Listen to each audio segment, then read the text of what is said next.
This conference will now be recorded. Good morning, everybody, and welcome to this latest Harts Webinar. And it's a beautiful day out there. Hopefully, it will continue for that through the weekend. As always with these webinars, we might try to make these as interactive as possible. So please feel free to use the chat box, which is a speech bubble in your top right-hand corner of your screen. Chuck in any questions in there that you want. We'll happily answer them. But I'm sure if you want to unmute yourself as we're going along, Sarah will happily take your questions and hopefully give us some insights into how to network as well at the same time. This session is being recorded and will appear on our YouTube channel later on today. If you've never visited our YouTube channel, then please do so. There's loads of information on there of all the webinars we've done for the last 2 years since lockdown actually happened. As always with our sessions, we have to start with our usual disclaimer. So the following presentation is produced for general guidance only, and professional advice should always be sought before any transaction is undertaken. Individual circumstances can vary and therefore no responsibility can be accepted by Harts Limited or any of their affiliates for any action taken or any decision made to refrain from action by attendees of this presentation. Again, we want to start with a quick government update to let you know what's actually happening out there.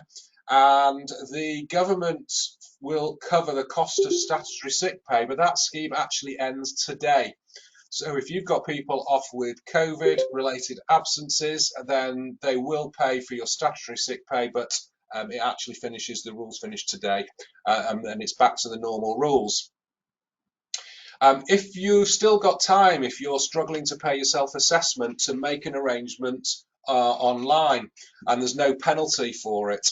So if you make your arrangement by the 1st of April 2022, you can do an arrangement over 12 months for a debt of up to £30,000 without actually having to talk to HMRC, which can be a bit of a benefit because you're not having to wait probably half an hour to get through to them and then be given the third degree on why you can't pay your tax bill. We also have the national insurance rise of 1.25% coming through, and that is from next month on the 6th of April. And bear in mind, if you're small company owners, it still also applies to dividends as well. Interestingly enough, it doesn't apply to company cars, which if you want to have a look at our previous webinar, one we did a couple of weeks ago, that information is on there as well. Child benefit, HMRC are on the attack on this. We've mentioned this previously. They are looking to go back 6 years to see if people have overclaimed their child benefit. Now, this is be the case where one of you has earned over £50,000. They can start to claw it back on your earnings between £50,000 and £60,000. But with independent taxation of husband and wife, you might not know what your partner is actually earning. So if one of you is claiming child benefit and one of you is earning over £60,000, then you have to repay it all. So that can be a stupid scenario where we have a husband and wife earning £49,000 each, and they get full child benefit. One of them earns £60,000 and one of them earns nothing, and they have to repay the whole lot. So HMRC are on the attack for this because it's an easy win for them. Job retention scheme payments are also on the attack on the HM Revenue's hit list. Their proposals to make company directors personally liable where they have incorrectly claimed the job retention scheme. If you want to come clean on that, and maybe you've claimed this in error for whatever reason, now's the time to do that. And the Let Property campaign is still open. This has been very lucrative for HMRC. So this may be where you've got one house which you're renting out, you've never declared the income, and you realise that maybe you should have done. There are very advantageous tax benefits to coming clean. The penalty regime is only at 10%. So if you've got anything on there which you want more information on, please feel free to get in touch and we'll happily chat through that with you. We've got a number of resources. Please follow us on LinkedIn. There's loads of stuff going on there on a daily basis. Subscribe to us on YouTube at Harts Limited. Again, you'll get notified of any new videos coming up. We have just recorded the first podcasts, so those will be released fairly soon, so watch out for those. And we've got some interesting speakers coming on that as well. And then please follow us on Twitter at Harts Accountants. And the next webinars, we have one on the 31st of March, but much is going to depend on what Rishi pulls out of his hat next week in the spring statement. If there is something quite dramatic in there, we'll put on a webinar on that. If not, it'll be on something else. So just watch this space. We'll keep you up to date. Then we'll have a little bit of a break, a one-off break for Easter. And after that, we're doing it on staff retention and how to look after and keep your staff.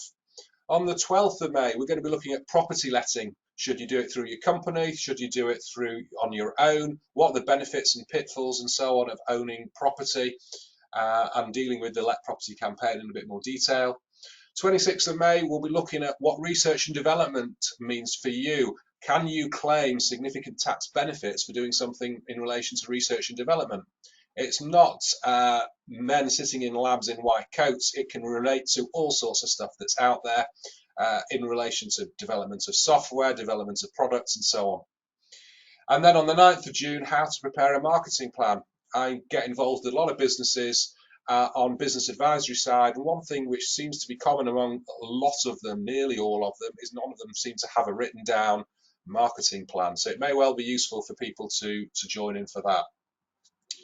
Okay, so that's enough from me because you don't want to listen to me this morning. We're here to listen to Sarah White. Now, here's an introduction. Sarah White is the founder of Network In, which is one of the fastest growing networking organisations in the UK.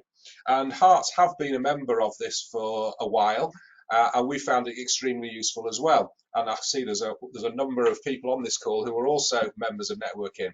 So over to you. I've made you presenter. Over to you, Sarah, and hopefully we'll have some very good insights into how to network and what are your good networking tips. I was trying to share a screen and then decided I was still on mute and then it wouldn't let me do both at the same time. I was thinking, well, that was an epic fail to begin, wasn't it? So I'm hoping you can see a screen and you can also see myself. So great news. Thank you for the thumbs up. And as the lovely Stephen alluded to, I love interactivity. So if I say anything this morning and you're like, I don't get it, sir, I don't get it, then get yourselves unmuted and ask the question. The only stupid questions are the ones that you don't ask. And there might be some things that I run through this morning with you that essentially is things you've come across in the past. I might just light a light bulb in your head that goes, do you know what, I knew that, but I stopped doing it. Or indeed, maybe you've never been networking in any way, shape or form in the past. It scares the hell out of you. You don't understand how anybody does it. And essentially just some top tips of how you could go about it, because ultimately networking and referral marketing are two great ways to not only build you as an individual, but also to build your business. So my name is Sarah White. I am from Network In, and I am truly passionate about empowering as many entrepreneurs as I can to be more, have more, and achieve more. I'm on a little one-woman mission, and I'm quite happy with that little mission. And every day we get to speak to people to help them with all sorts of random queries and questions. But where does my credibility come from? Well, I started off in business at 21. I'm now 39, and I have used networking and referral marketing. There is a difference, guys, to help to build my businesses and in different guises over the past. I have sat the other side of the table. I have paid my subscriptions, my fees, and been sat the other side of the table thinking, how the hell do I make this pay? How do I get my return on investment? And how do I use this strategy to grow my business? So it all comes from personal experience and learning the hard way. And essentially, I'm hoping if I can prevent any of you from a few pitfalls, then we've done a good job this morning. Are we all happy with that plan? I'll go with a thumbs up on my screen. Excellent. So I'm hoping the technology, I'm going to manage this. But first things first, we don't just wake up each morning and think, let's go networking. And it is quite sadistic people, I think, that truly utterly love it and think it's the best thing since sliced bread. But ultimately, there are a lot of hidden benefits to networking. And from that, we can really benefit. Sounding boards, so peers who have possibly been there, done that, bought the t-shirt, or if you are a solo entrepreneur and don't really have many people around you to get information from or sound things with, networking events and referral marketing meetings can really help you with that. You're getting free knowledge and advice. Now, one of the top things I say to advocates of networking is don't give away free consultancy. However, with what people stand up and present to you in the meetings, with any literature they bring along, you really can benefit from knowledge and advice, exactly like Stephen's done this morning, really. They'll offer training opportunities. You might be new to an area and you're looking for social interaction or social connections because you don't currently have that. Support, mental well-being and emotional support. Business can be tough. If you have started your own business, or indeed if you are in a role of seniority within a business whereby you have a responsibility to bring in new business and new leads, etc., you are amongst the elite. You see it more than just a job, and or if you've invested in your own business, you're putting a lot of time, energy and resources into that, and that can be draining. And you can get that support from your peers who have been there, understand how it feels, and also you attract or meet a lot of businesses at different stages of their business journey, and as such it means that you can glean from that and get that experience and get that shoulder to listen shoulder to cry on if it's getting really kind of overwhelming, or just that bounce back. Motivation, there'll always be that person in the room that you sit there and feel, do you know what, I'd like to be more like them. And if you would like to be more like them, that is your motivator, where you sit there and go, do you know what, they're really good at presenting, I wish I could present like that. And it gives you that mojo to kind of go and learn more and develop those skills without feeling inferior, because they do tend to be supportive networks. And again, if you are in a smaller business, solopreneur, etc., then that accountability, somebody that can just turn around and go, you said you were going to do this, did you do it? So these are the hidden benefits. And ultimately, people don't always take heed of all of them. Not heed, that's not the right word, but they don't grasp all of the opportunities presented to them. But if you do, they really can be beneficial to you and indeed to your business. So when you're thinking of going networking, or indeed if you already do, then there are a few things that you do need to consider to ensure that it is an effective use of your time, you get from it your maximum opportunity, and also you do enjoy it. And really start to see the benefits of it, so much so that if you're getting out of bed at 5 o'clock in the morning, we don't drag ourselves out of bed like a sloth. We actually jump out of bed and go, do you know what? I've got this and I'm going to go, and I want to go. Not somebody's told me I need to go networking. Oh God, I've got to go again. The why is the critical part you need to establish in your brain. Why am I going? Yes, possibly somebody told you to, but if we can put that one slightly to the back of the head just for a little while, but why else are we going? Some of the hidden benefits might fall into that category. But it's essentially understanding your why, otherwise you cannot set clear objectives. And it's a bit like putting fuel in your car, programming your sat nav, but leaving it on the drive. So you need some clear objectives of where you're going, why you're going, and that will help you to decipher what kind of events are right for you. Now, there is a big difference between networking and referral marketing. Networking tend to be events where people are larger in number, and it is great now as we're entering into a kind of post-COVID world. I mean, what is COVID anymore? But as we enter into that post-COVID world, lots and lots more face-to-face events are cropping up. And so a lot more people are going into these rooms, and we can really get back to those larger style events, face-to-face networking meetings. That will always be a numbers game. And although you might walk into a room, let's say 30 people there, it would be very much misguided if you thought you were going to come away with 30 opportunities. And also, it will be not an effective use of your time. If you go with some clear objectives of what you're looking to achieve, then one, you're not setting yourself up for a fall. But two, it means you can prepare and plan for everything else that's going to come from that actual meeting of an individual. In that scenario, all you can begin to do really is establish if there's a click, establish if there's a connection, and whether or not that can then be explored outside of that setting with a one-to-one follow-up, etc., connecting with them on LinkedIn.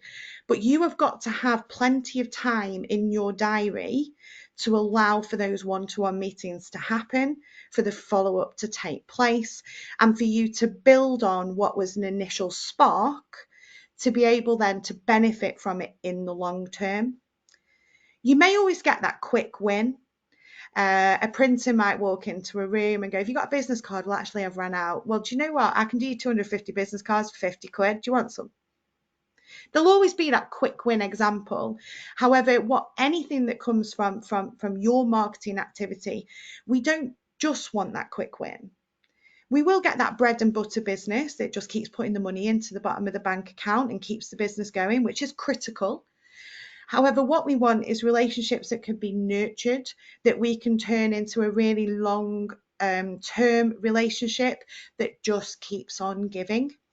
So it's understanding what would be your key opportunities at that meeting. People are often slightly misguided with their intention of going. And for example, let's say you are an estate agent and you don't do mortgages in-house, and you go and you think, right, there's a mortgage broker in the room, straight away, that's where I need to go. Yeah, that's great. That is perfect sense. Let's go and have that conversation. They're meeting lots of people going to them because they're thinking of putting their house on the market.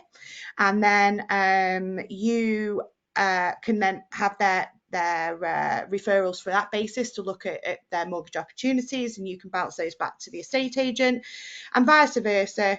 The estate agent has people coming to them saying, "Oh, I've put my house on the market, but how on earth do I then buy this house that's £100,000 more than what I'm going to have left? Oh, you need a good mortgage broker. Here we go." And it goes back and forth. It's like a big game of ping pong, table tennis, and we're tapping it back and forth. With networking or referral marketing, you never want a winner of the game. It's got to keep going back and forth. And essentially that means a two-way street works well. However, people will not see more subliminal connections. Actually, what you're looking for is relationships with people who do business with that particular person at a similar time to doing business with you. And a classic example of this is a mortgage broker and a florist. So on the face of it, a mortgage broker and a florist wouldn't essentially look as a natural strategic alliance. But actually, the most times we go to a florist are hatches, matches, and dispatches. Yes, weddings, deaths, and babies. And those are three of the scenarios in life that people would most commonly review their financial circumstance.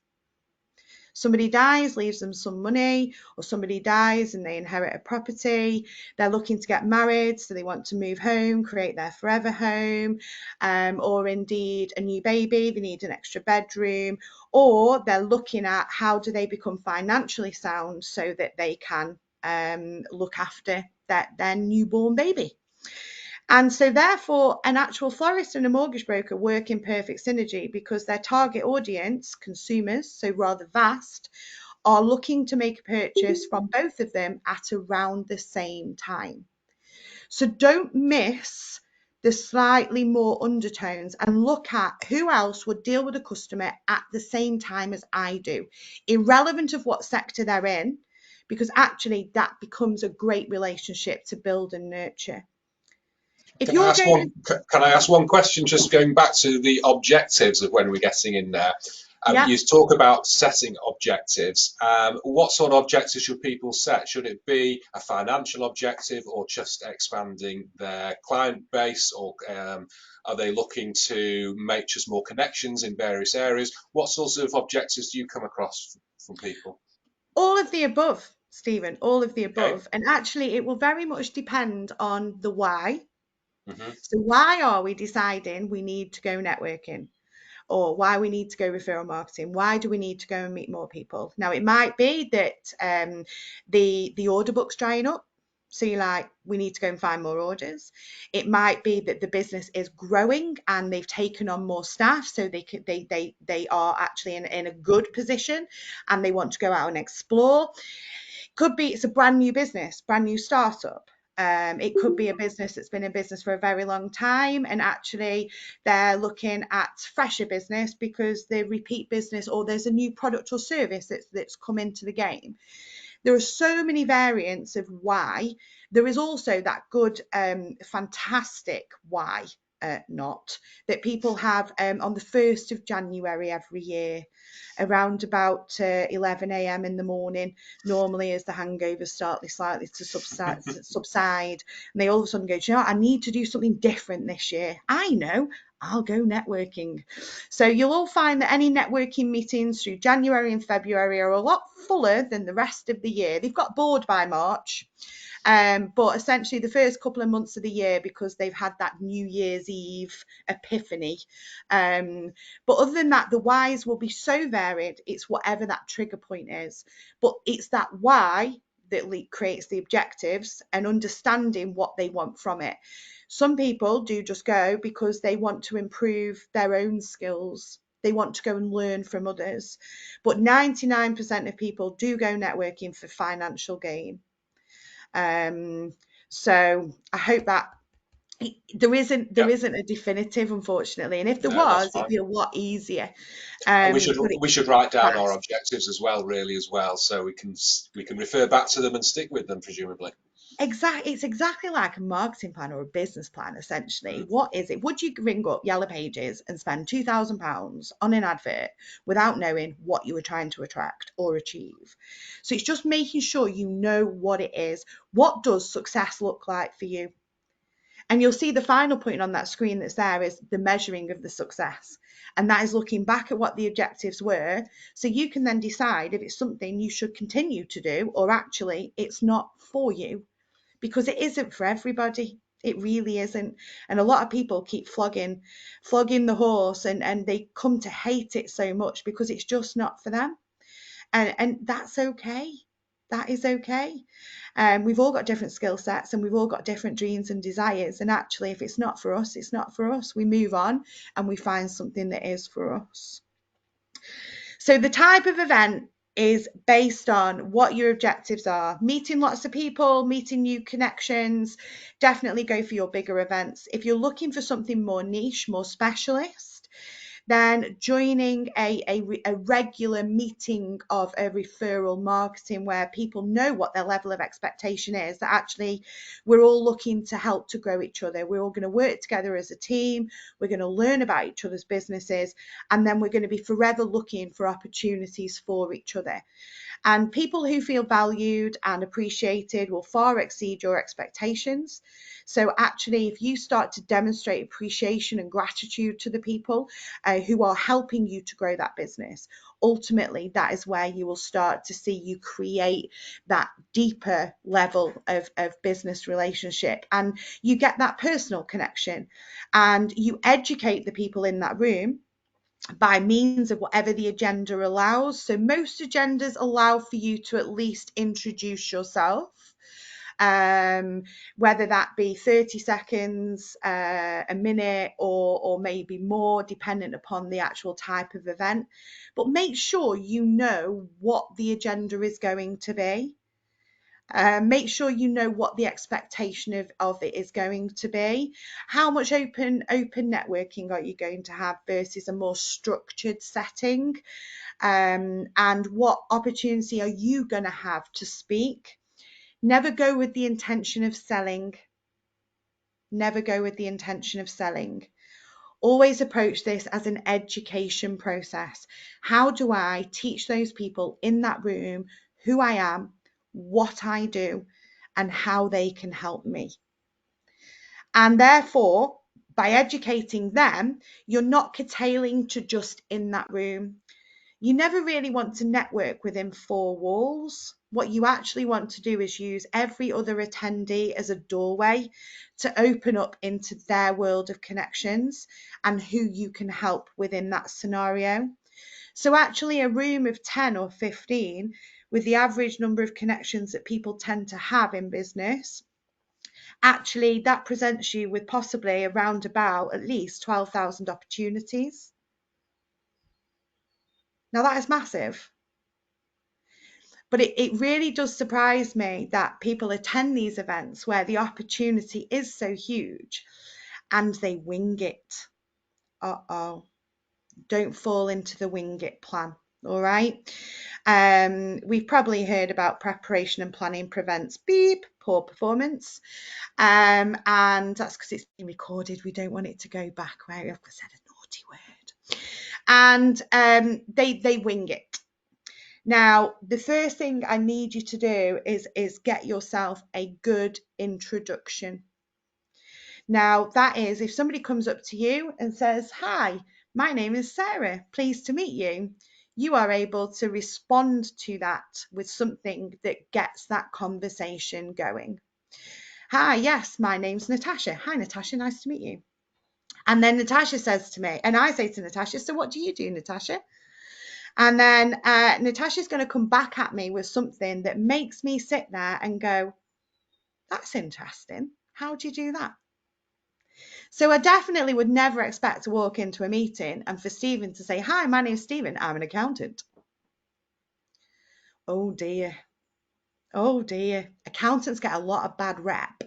And the good news is Stephen smiles through it, so we can pick on Stephen as much as we want. But what does the word accountant mean? The game of meeting people and building and establishing relationships is actually pleasuring as many people as you can. Now, what do we mean by that? I saw a few smirks. What I mean is this here, this thing on top of our shoulders, our head, in there, that brain is the most powerful computer that has ever existed and will ever exist. Because this here, all of a sudden, very quickly reads a situation, and if it decides that's going to be painful, it shuts off. These here on the side become totally aesthetic. And the brain is thinking, lights are on, but no one's actually home because we've switched that off because we don't need to listen to that. And that's because there will be personal connotations about what that word or that business does. You will have created that in your own mind already. And if the mind likes it, it will keep listening. And if the mind doesn't like it, it just shuts off. I often use this as an insurance broker scenario. When I first started going networking, I remember somebody standing up and saying, "I'm an insurance broker." Now, to me, the word broker at that time, I am since very well educated, but at that time meant a third party. It meant I was going via a middleman or woman or person. I wasn't going direct to source. So in my mind, I'm thinking, if I'm not going direct to source, one, it'll take longer, and two, I'm probably going to pay more. Fair enough assumption? And insurance, I'm like, yes, insurance. I insure my car. I insure my business. I insure this. It's all done, and my policies aren't due for renewal until next year. So 2 negative connotations from those 2 words, my brain shuts off. I'm no longer listening. Now, the truth is, actually, a broker can be your best friend. A broker can actually go and search whole of market, or probably, a vast array and number of companies that would take you hours and hours and hours to do.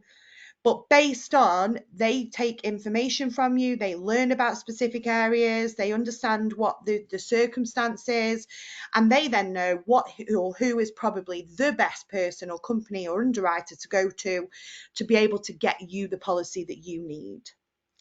They are an actual asset.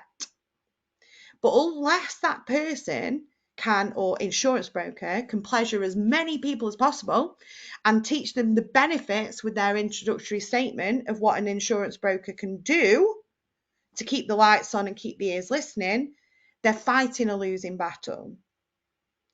So your introductory statement is critical to any networking success. It needs to be what you do, what you're in the business of, or indeed what being your client feels or is like. So a mortgage broker, for example, I often pick on mortgage brokers as well, but I'm worked with a mortgage broker, you stand up and say, I'm a mortgage broker. And every time I used to think, please just stop. And we turn that into, hello, my name is, and I help people to buy and keep their dream homes. The buy aspect is the mortgage, the keep is the income protection, and we use the word homes because subliminally we're telling them this is a consumer proposition, not commercial. Following me? And an accountant. Hello, my name is Claire. Clients are more than just numbers. Straight away, you're like, well, what does that mean? Well, okay, we then go, actually, I'm an accountant, but I'm trying to make it sound sexy. Yeah? But we've engaged in that conversation. If I didn't know somebody within a room, every time I open my mouth, and you have got to get this introduction nailed so that every time you open your mouth, you say the same thing. So it becomes natural, it becomes free flowing. But actually, you're able to introduce me using my introductory statement. And this is where the referral marketing aspect comes in. Because if you walk into a room and you know some people in there, one of them doesn't know one of the other people, you can put the two of them together very, very easily because you just repeat what comes out of their mouth every single time they open their mouth. Does this make sense? Every time I speak, my name is Sarah, Sarah White, I repeat my name. Okay, nothing worse than thinking I need to speak to that person, but I can't remember their name. So you avoid them, don't you? Or you make eye contact, or you try the, oh, sweetie, or lovey, or yes, you. Yeah, it's a lot harder in an online room because you can't use body language as much. So the double name will help them to remember. So my name is Sarah, Sarah White, truly passionate about empowering as many entrepreneurs as I can to be more, have more, and achieve more. What that doesn't say is, I'm the founder of Networking. We're a referral marketing organisation. We believe invest in us and we will invest in you. And you need to pay me £500 per year to be part of the organisation. But I promise you we'll get you a great return on investment and life will be peachy. That's not what I'm saying, is it? It's also stripping back the jargon. Digital marketing experts, guys, you really struggle. Because people don't truly still to this day understand what digital marketing is. And they'll also have this misconception most of the time that digital marketing is just social media. And it really isn't. There's a lot more to it. So digital marketing, actually, but hold on a minute, what are we doing?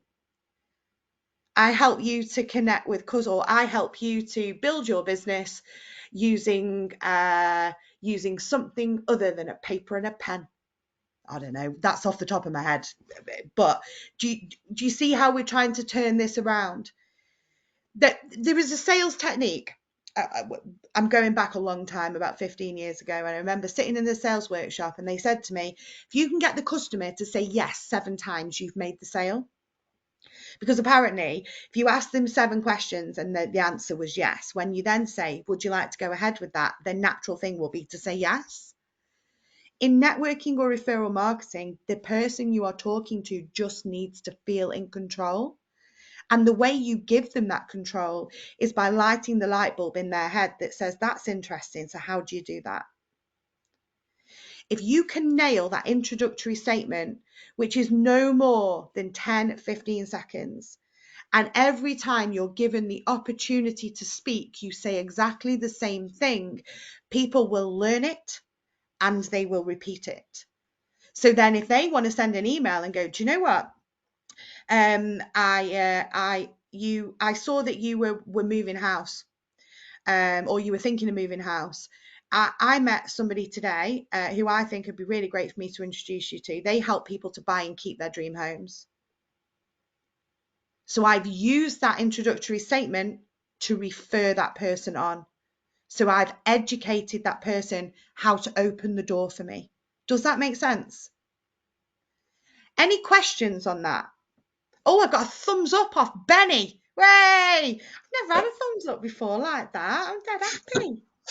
It all sounds very interesting. It's great. Anybody else want to unmute themselves and ask questions? I know we've got Andy on here, Andy Guy, who is, dare I say it, an insurance broker. So no doubt he's taking some notes. You see, Andy's in the game of helping business owners to sleep at night. Aren't you, Andy? Definitely, because you're protected. Definitely so. So preparation is key. Please don't rock up and wing it. All right, because it'll be evident to the room you winging it. And if anybody has got any statements or anything they want to come up with that they want any feedback on, then I'm quite sure Stephen will make sure there's some contact details available for you, and I'll more than happily have a look at those for you and try to help.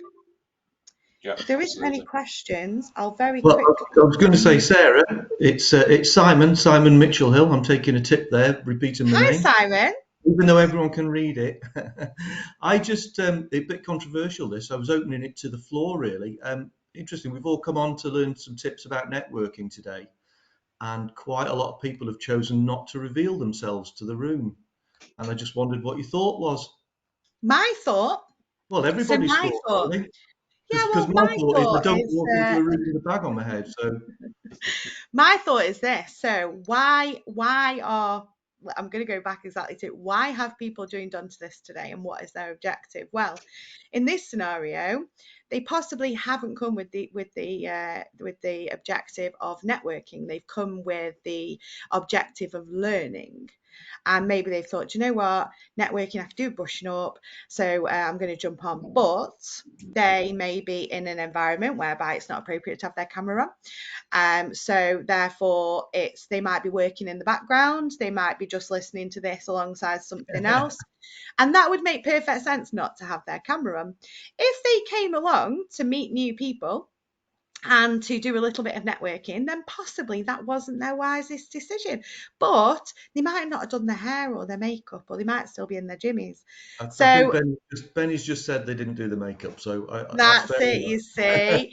So, but again, it's that why and those objectives that we kind of come back to. And what type of event is this? So this is a webinar where actually it's probably more that they're sat there listening to me and Stephen, as opposed to necessarily interacting. Although I love interaction, and I think that is a great point.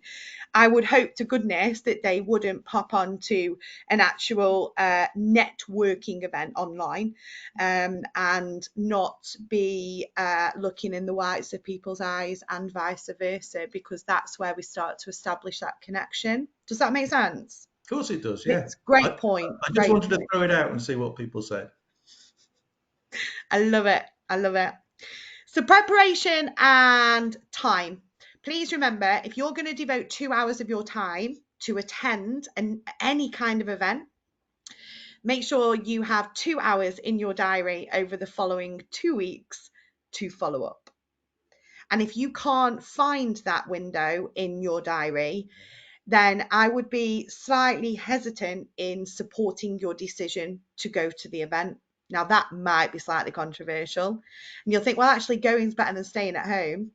Yeah, it is. But there's a great thing called reputation. There's a great thing called reputation. And what we need to do is build upon your reputation, because whatever happens in any kind of event room will only be solidified and fully grasped, both hands on that opportunity, with the follow-up that occurs. Fortune is in the follow-up, and one-to-one activity afterwards is the cornerstone activity that you need to make sure you have enough time in your diary to do. Now, anybody that comes along to you, you have that spark, you've had that great conversation, and you want to meet up with that person afterwards. Make sure that you have default diaried that time in, especially if you go to a meeting regularly. So if you are part of somewhere where you go and meet every week or every fortnight, once a month, have that one-to-one time in your diary, so you're able to say to people, yeah, I'd love a one-to-one, I'd love to follow up on this. When would be a good time to meet? Do you want to meet face-to-face, or do you want to meet online? Second question is, or second point is, I have my one-to-ones on a Tuesday or a Thursday afternoon. Which suits you best? Time is a very expensive, non-renewing resource, and you need effective time management to ensure that you can keep working in your business as well as on your business. And that comes from careful time management of your networking activity and your prospecting activity. Otherwise, you'll have been to 6 events, you'll have met with all these people, but you'll still be on the laptop at 11:30 at night because you're having to catch up on all your actual work. And remember, I said you need to enjoy this. That will only come from careful time management. So make sure you have that default activity in your diary so you know when you have that. And also it means you can guide people so they're not going, well, I could meet you here at this time at that day, or I can meet you here at this time at that day. Whoa, whoa, whoa, whoa, whoa. Stop. This is when I have my one-to-ones. You work your diary around it. That will make you much more time efficient. And also it means you can carefully manage every aspect of doing what you do. Does that make sense? There's free things like Calendly links. Calendly, I can't say that word. Calendly. It's completely free. You can just go on, set yourself up a little link personal to you, and you can tell that Calendly when you are available and how long your slots are. Unless you are quoting for business or quoting for an opportunity, a one-to-one should never last longer than an hour. Now, I've had some 3-hour gruelers in my time, and I've also had the one-to-ones where I needed to bother showing up because they just yacked at me for 2 hours. Have we all had one of those? Have we had one of those? Oh, okay, you guys are doing well. So no more than an hour. And there's a very simple 3-step process that you follow. 20 minutes, you talking about your business. Do not sell. Definitely don't turn up with a PowerPoint presentation. They'll run for the hills. People buy from people. So we start to tell them about who we are, what we do, why we do it. And no more than 3 products or services, no more than 3 ideal clients, no more than 3. The power of 3, the brain works amazingly. You ask it to focus and retract more than 3 times, it has a little wobbler. So let's pleasure our own minds as much as we can and work to the power of 3. It will keep everything more efficient and effective. 20 minutes talking about your business, 20 minutes talking about their business, and then 20 minutes talking about how you can help each other. That's the magic formula. And if you start to establish yourself as a little bit of a networking guru, and you speak from experience and of a level of expertise, people who are newer to this game will start to look up to you. Remember when I said people who feel valued and appreciated or far exceed your expectations? If you they start to feel and value and appreciate you with a little bit of guidance of, I've put that in, so we're going to meet on Tuesday afternoon, I've put an hour in the diary. You set a realistic level of expectation, and you get to your one-to-one and say, I don't know how your one-to-ones normally roll, but this is a really great formula that I've been using. It works amazing, and it both gives us opportunity to learn from each other how we can help each other going forward, if there is legs in us developing this, and essentially just give them their 20 minutes. You know, if you have I call it a BFO, the nice way is blinding flash of the obvious. There is another version of that acronym, but we'll keep that for another time. And the BFO is that light bulb where they've sat there and they've started talking about work they do in schools, and you're sitting there going, I work in schools too, and you're so excited because you're thinking there's an opportunity and you want to go in straight away and go, what schools do you work with? Whoa, stop, take a minute, step back. Okay, make a note of that, let them carry on, and then come back to it in your magic 20 minutes and say, you mentioned this, could we explore that a little bit more? Because I also do work in schools. So I'm thinking, if we look at what you do that I don't do and what I do that you don't do, potentially we could help each other with this. If you interrupt the flow, their 20 minutes will extend, it'll get longer, and ultimately you start to lose that time efficiency. But also they're already thinking about what else they need to tell you. Their mind is not focusing on collaboration at that moment in time. They're still busy pitching their business to you. So let them finish it and then revisit it, knowing what it is that you're revisiting it for, what purpose. But default Great. diary, keep it to an hour and we're done. That's Great. networking, Stephen. Thank you very much indeed, My and pleasure. bang on time as well. Absolutely fantastic. Before we finish, has anybody else got any questions they want to put to Sarah before we actually finish off? If you've missed anything, obviously you can catch up on the YouTube channel. But if not, we've got some nice messages coming through here saying very interesting and thank you, very helpful, and so on. No more messages. Leonie, do you want to say something? Yeah, I was just going to ask Sarah. Sarah, if you wanted to try network marketing for yourself, where could you go locally? That's a loaded question. That's a loaded question, totally loaded question. I would probably suggest a little visit to a website, networkin.uk, and click on Teams, and it'll tell you where a great place you could go and sample it for yourself. Thank you. Thank you A very much loaded indeed. question, I love it. No reason why not. Networking is one of the fastest growing networking groups around, so feel free to join us. I go to the one in Cheadle Royal, which is great, and been there for a while. Okay, I think that's it for this morning. Thank you very much indeed for joining us. I look forward to seeing you on some future webinars as well. If you missed anything, again, catch up on our YouTube channel. And a very big thank you to Sarah White from Networking for giving us the presentation this morning. Absolutely superb. Thank you very much indeed. Thanks, guys. Amazing. Thank you.